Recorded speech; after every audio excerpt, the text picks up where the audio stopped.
All right, ladies and gentlemen, main event time here this week on Anarchy, the Anarchy Wrestling Heavyweight Championship on the line. A triple threat match, the untouchable Jeremy Vane defending against 475 pounds, wrestling's most dangerous weapon, Jeter, and the former Anarchy Heavyweight Champion, the Temptation, Shaun Tempers. Fans, I know I've been in the booth alone all night, but this is an all-important Anarchy Wrestling Heavyweight Championship match. I felt there needed to be a second person in the broadcast booth. So, ladies and gentlemen, making his first appearance in the Anarchy Wrestling broadcast booth, and what a time to do it in this heavyweight title match, ring announcer Jonathan Feltner. Jonathan, welcome to the broadcast. Thank you so much, Brett. It is an extreme honor to be here at Anarchy Wrestling and making my debut at the commentary booth, and none other than an Anarchy Wrestling Heavyweight Championship match, a triple threat match that being. This is going to be an awesome contest, and it's an awesome honor to be here.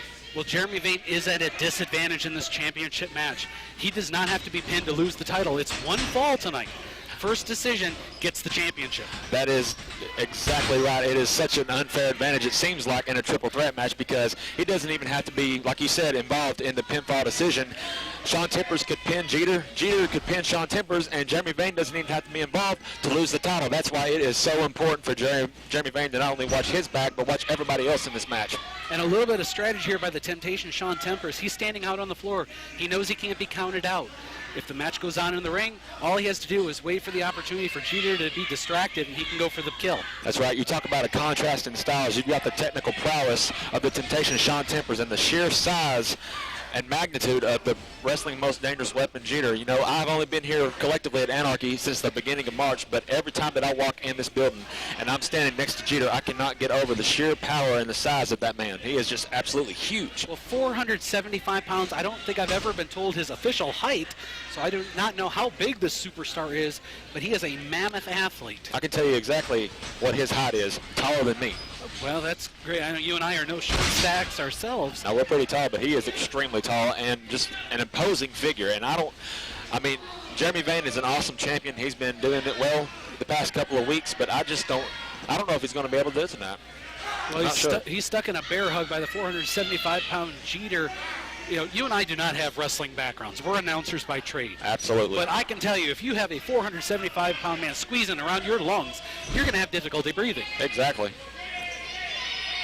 Tempers being very, very unaggressive in this match so far. That's why they call him the Temptation, because, oh my gosh! Moonsault over the top rope by Jeremy Vane, and that right there, Brett, is why he is the Anarchy Wrestling Heavyweight Champion, taking risks when nobody else will. Awesome, awesome.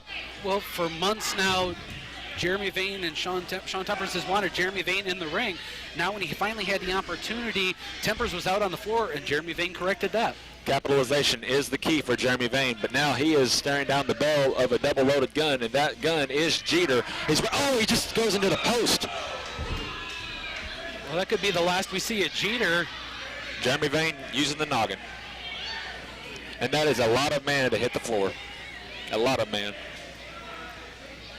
We may have our triple threat may have gone back down to a singles contest between the last two superstars that held the heavyweight championship. Obviously, the current champion, Jeremy Vane, who goes up and over the back of the Temptation, Shaun Tempers. Oh, hit him with a knee.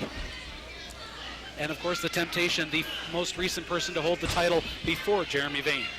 Yes, he is. And he uses questionable tactics, no doubt, but he has been an impressive Anarchy Wrestling Heavyweight Champion in his own right. Jeter has yet to hold the title, and the past couple of times that he's had a title shot, we've both seen it here collectively and in person, he's kind of gotten the short end of the stick in his championship matches. You saw last show, it was Hostile Environment, that he had a scheduled heavyweight championship match against Jeremy Vane, and his two partners, the other two members of Unforgivable Brightness, Nemesis and Shadow Jackson, well, they kind of messed him over in that match, and it was never to be. That's why we had that here tonight. And, of course, we had that match before Hostile Environment, the match that was supposed to be the opportunity, and then, you know, the opportunity for Jeter to get his shot again, or for Tempers to be gone.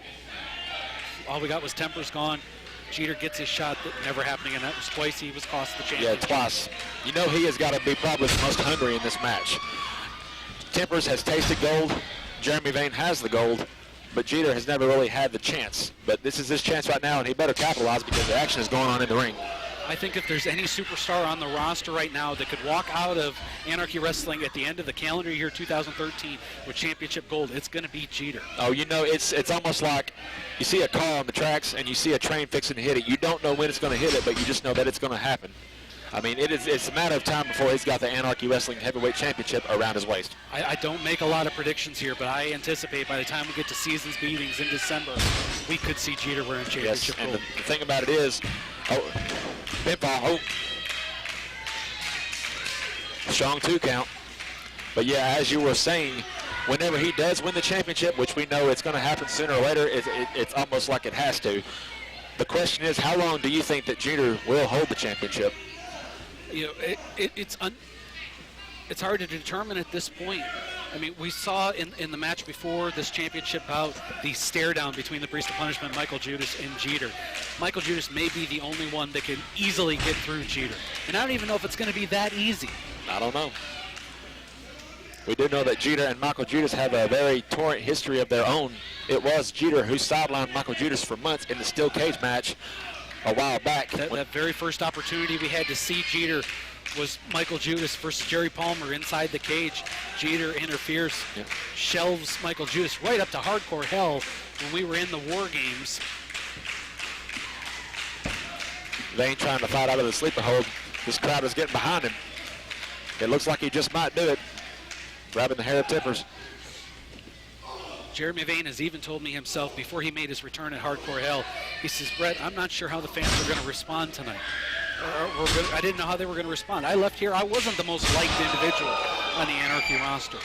But when he came back and supported Team Anarchy at Hardcore Hell in the War Games, all was forgiven, and he's become one of the favorites and the heavyweight champion.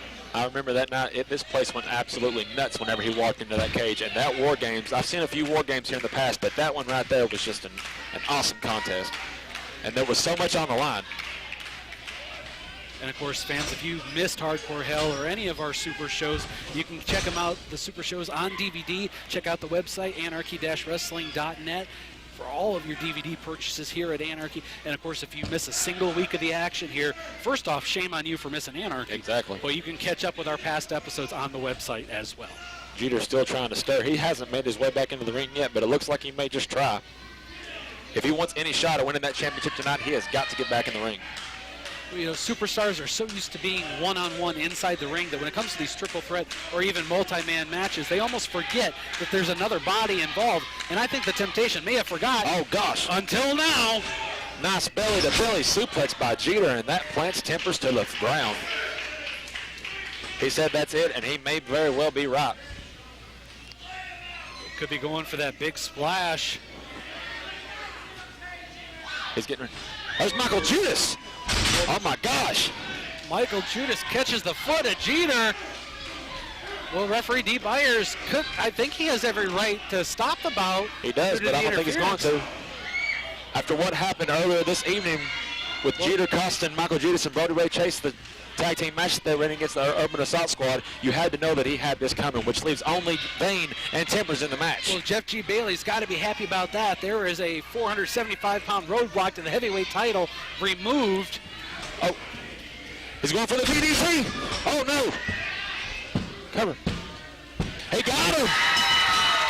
Ladies and gentlemen, here's your winner, and still Anarchy Wrestling Heavyweight Champion, the untouchable Junior.